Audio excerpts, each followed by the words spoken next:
어스틴 주님의 교회 매일 말씀 묵상에 오신 여러분들을 환영합니다. 하나님 말씀과 함께 행복한 날 되십시오. 안녕하세요, 성도 여러분. 3월 20일 수요일 말씀 묵상 시작하겠습니다. 오늘 함께 나눌 말씀은 시편 57편 7절부터 11절까지의 말씀입니다. 시편 57편 7절부터 11절까지의 말씀. Psalm 57 verse 7 to 11 함께 읽겠습니다. 하나님이여, 내 마음이 확정되었고 내 마음이 확정되었사오니 내가 노래하고 내가 찬송하리이다. 내 영광아 깰지어다. 비파야 수금아 깰지어다. 내가 새벽을 깨우리로다. 주여, 내가 만민 중에서 주께 감사하오며 뭇 나라 중에서 주를 찬송하리이다. 무릇 주의 인자는 커서 하늘에 미치고 주의 진리는 궁창에 이르나이다. 하나님이여, 주는 하늘 위에 높이 들리시며 주의 영광이 온 세계 위에 높아지기를 원하나이다. 아멘. 얼마 전에 제가 우연히 유튜브에서 어떤 목사님의 설교를 잠시 들었는데요. 이 목사님이 미국에서 이민 목회를 하실 때에 한국에서 이렇게 손님들이 오시면 대부분이 그랜드 캐년을 한번 가보고 싶다는 말을 많이들 하셨다고 합니다. 뭐 어쩌겠습니까? 한국에서 먼 미국까지 오셨는데 아무리 시간이 많이 걸려도 이렇게 구경 한번 시켜드려야겠죠. 그래서 그랜드 캐년까지 장거리 운전도 참 많이 하셨다고 합니다. 여러분도 가보셔서 아시겠지만 사우스트림 그 주차장에 주차를 하고 몇 발짝만 이렇게 걸어 들어가면 세계 최대의 협곡이 눈앞에 펼쳐집니다. 사실 한눈에 다 들어오지도 않습니다. 입에서는 우아하는 감탄사가 나오는데 그 장면이 한눈에 다 들어오지 않기 때문에 말로는 어떻게 설명할 수 없는 그런 느낌이죠. 그 목사님이 모시고 간 손님들 중에 열이면 한 명도 빠짐없이 모두 그랜드 캐년을 보면서 감탄했다고 합니다. 그런데 그랜드 캐년을 본 손님들은 두 부류로 나누어진다고 합니다. 한 부류는 계속해서 너무 멋지다면서 감탄을 쏟아내시는 분들, 그리고 다른 한 부류는 이 멋진 자연을 만드신 분이 우리 하나님이라면서 주변의 사람들이 있든 뭐 말든 주님의 높고 위대하심을 내 영혼이 찬양하네. 그 찬양 아시죠? 그 찬양을 부르시는 분들이라고 합니다. 오늘 우리가 함께 읽은 시편 57편의 시인도 마치 아름다운 자연을 보면서 하나님을 찬양하는 듯합니다. 저 개인적으로는 이 시인이 광활한 어떤 밤하늘을 바라보면서 그 아름다움으로 인해서 하나님을 찬양하고 있는 것이 아닌가 하는 생각이 처음에 들었습니다. 8절 하반절에 내가 새벽을 깨우리로다 라는 구절이 있어서 그런지 모르겠지만 왠지 밤하늘에 펼쳐진 은하수와 수많은 별들을 보면서 하나님의 영광을 찬양하는 것 같아 보였습니다. 저라도 그런 아름다운 모습을 바라보면 하나님, 제가 하나님의 영광을 노래하고 찬송합니다 라고 고백할 것 같습니다. 그런데 시편 57편의 표제를 보면 반전이 있습니다. 표제가 뭐라고 적혀 있습니까? 다윗이 사울을 피하여 굴에 있던 때에 라고 적혀 있습니다. 시편 57편의 시인인 다윗은 지금 한가롭게 이렇게 밤하늘의 은하수와 별을 보면서 하나님을 찬양하고 있는 것이 아닙니다. 다윗은 약 10년 동안 사울왕을 피해서 이곳저곳 도망다니는 신세였고 시편 57편을 기록할 당시에도 사울을 피해 동굴에 숨어 있었습니다. 다윗은 잘못한 게 하나도 없었습니다. 그저 여호와의 하나님의 이름과 그 백성을 지키기 위해서 적과 싸웠고 하나님께서 그에게 승리를 주셨을 뿐입니다. 사울 왕은 그런 다윗을 시기하기 시작했고 왕위를 빼앗기지 않기 위해서 다윗을 죽이려고 한 것이죠. 다윗 입장에서는 얼마나 억울하겠습니까? 아무 잘못하지 않았는데 기약도 없는 도피 생활을 해야 했고 광야를 떠돌며 동굴에 숨어 지내야 했습니다. 불평불만하기에 충분한 상황 아닙니까? 그런데 다윗은 하나님께 이렇게 기도합니다. 1절과 2절 말씀 함께 읽어보겠습니다. 하나님이여, 내게 은혜를 베푸소서. 내게 은혜를 베푸소서. 내 영혼이 주께로 피하되 주의 날개 그늘 아래에서 이 재앙들이 지나가기까지 피하리이다. 내가 지존하신 하나님께 부르짖으며 곧 나를 위하여 모든 것을 이루시는 하나님께로다. 아멘. 다윗은 하나님께 은혜를 베풀어 달라고 기도했습니다. 우리가 억울한 상황 가운데 있을 때, 또 고난 가운데 있을 때에 다윗과 같은 기도를 해야 합니다. 주여, 은혜를 베풀어 주시옵소서. 주여, 은혜를 더하여 주시옵소서. 사실 우리가 은혜를 달라고 기도를 많이 하는데요. 정작 기도는 그렇게 해놓고 여전히 그 상황 속에서 두려워하고 힘들어하면서 우리가 해결할 방법을 찾습니다. 그런데 다윗은 어떻습니까? 내 영혼이 주께로 피하되 주의 날개 그늘 아래에서 이 재앙들이 지나가기까지 피하리이다. 다윗은 주의 날개 그늘 아래로 피하겠다고 기도했고 실제로 주님의 보호하심만 의지했습니다. 이 날개는요, 고대 근동 지역에서 일반적으로 신적인 능력과 또 보호를 상징했습니다. 그래서 날개 그늘 아래에 있다라는 표현은 신의 보호 아래에 있다는 의미지요. 그러나 다윗이 피하기 원했던 날개는 일반적인 신이 아니라 여호와 하나님이었습니다.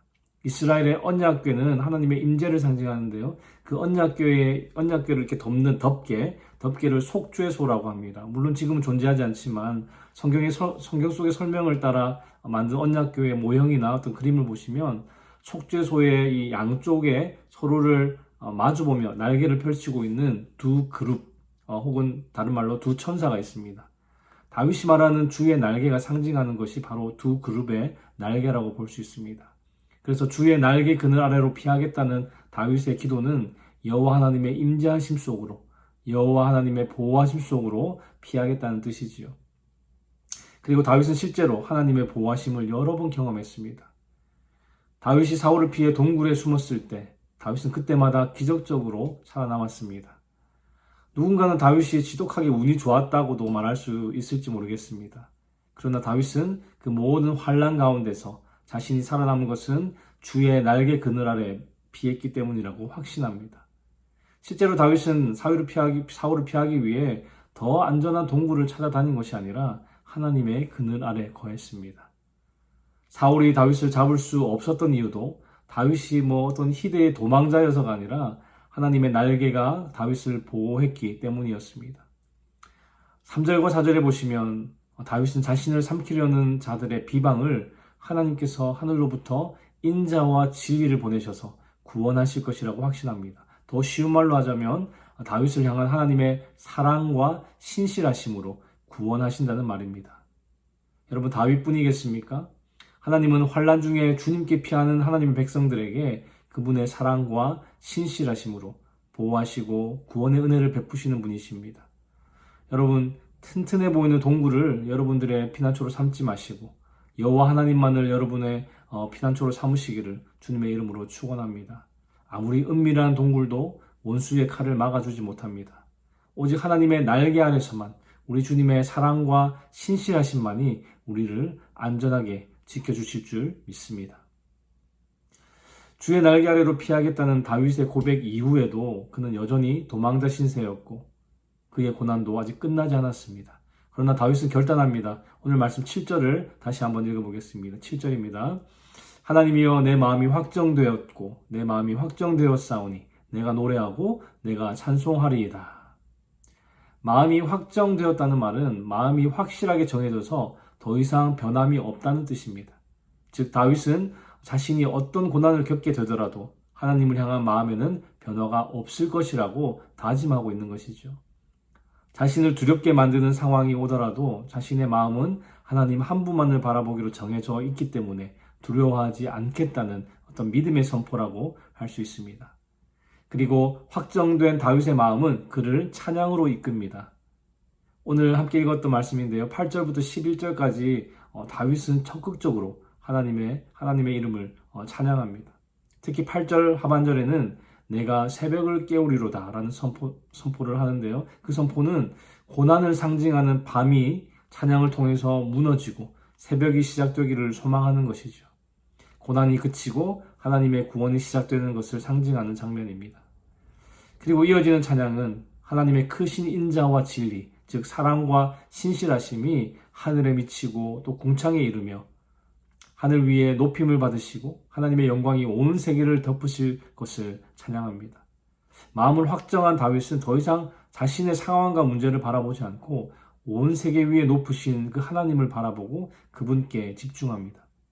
아마 여기 계신 모든 분들이 경험해 보셨겠지만 인생의 고난이라는 터널을 지나가다 보면 자존감도 떨어지고 입에서 찬송이 사라지고 불평과 불만이 자꾸 나오고 우울해지고 끝이 보이지 않는 캄캄한 터널이 계속 될 것만 같은 그 두려움을 경험하게 됩니다. 그러나 우리가 주의 날개 아래로 피한다면 하나님께서 그분의 사랑과 신실하심으로 우리를 구원해 주시고 우리의 입술에 다시 찬양을 주실 것입니다.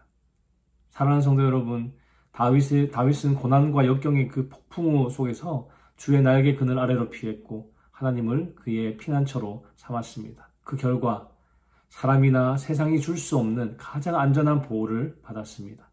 또한 그의 불평이 변하여 감사와 찬양이 되는 은혜를 경험했습니다. 하나님께 마음을 확정한 자에게 하나님은 피난처가 되시고 감사와 찬양의 영원한 이유가 되심을 믿습니다. 지금 여러분들이 겪고 계신 고난이 어떤 사람으로 인한 것이든 어떤 상황으로 인한 것이든 그 고난에 온 마음과 신경을 쏟으시기보다는 오늘 말씀처럼 여러분들을 위해 모든 것을 이루시는 지존하신 하나님께 부르짖으시기 바랍니다. 하나님이여 내게 은혜를 베푸소서, 내게 은혜를 베푸소서. 내 영혼이 주께로 피하되 주의 날개 그늘 아래 이 재앙들이 지나가기까지 피하리이다. 하나님이여 내 마음이 확정되었고 확정되었사오니 내가 노래하고 내가 찬송하리이다. 아멘. 이 부르짖음과 찬양의 고백이 오늘 하루 저와 여러분들의 삶 속에 충만하기를 주님의 이름으로 축원합니다. 기도하겠습니다. 하나님 아버지, 오늘도 말씀으로 우리에게 교훈 주시니 감사합니다. 주님, 우리의 인생 가운데 많은 고난과 어려움들이 마치 끝이 보이지 않는 터널같이 우리를 답답하게 하고 우울하게 하고 두렵게 합니다. 주여, 우리를 둘러싼 문제만 바라보면 문제가 너무 커 보이지만 문제보다 더 크신 하나님을 우리의 피난처로 삼고 하나님의 날개 그늘 아래로 피할 때 사랑과 신실하심으로 우리를 구원하시는 하나님을 경험하게 해 주시옵소서. 오늘 하루도 우리를 힘들게 하는 사람들과 상황들이 있겠지만 우리의 마음을 확정하고 믿음의 눈을 들어 주를 바라볼 때에 우리의 입술에서 찬양과 감사가 흘러나오게 하여 주시옵소서. 주님, 오늘도 주께서 주시는 힘과 은혜로 살아가기 원합니다. 주의 도우심으로 승리하는 하루 되게 하여 주시옵소서. 감사를 드리며 예수 그리스도의 이름으로 기도하였습니다. 아멘. 수요일 기도 제목으로 함께 기도하시겠습니다. 교육부 및 청년사역을 위해 기도하실 때 영아부, 유아부, 초등부, 중고등부 교회학교를 통해 어릴 때부터 아이들이 복음을 만나도록, 그리고 대학부, 청년부, EM 사역을 통해 영적 부흥이 일어나도록 기도해 주시기 바랍니다. 그리고 구역 예배를 위해 기도하실 때에는 우리 구역장님들이 예배를 성령 충만함으로 인도하도록, 구역장님들이 그 섬김을 통해 각 개인이 먼저 은혜와 복을 받도록 기도해 주시기 바랍니다. 선교사님들을 위해 기도하실 때에는 네팔의 윤성철 선교사님, 터키의 하상욱 선교사님, 일본의 문일배 선교사님, 페루의 윤애경 선교사님을 위해서 기도해 주시기 바랍니다.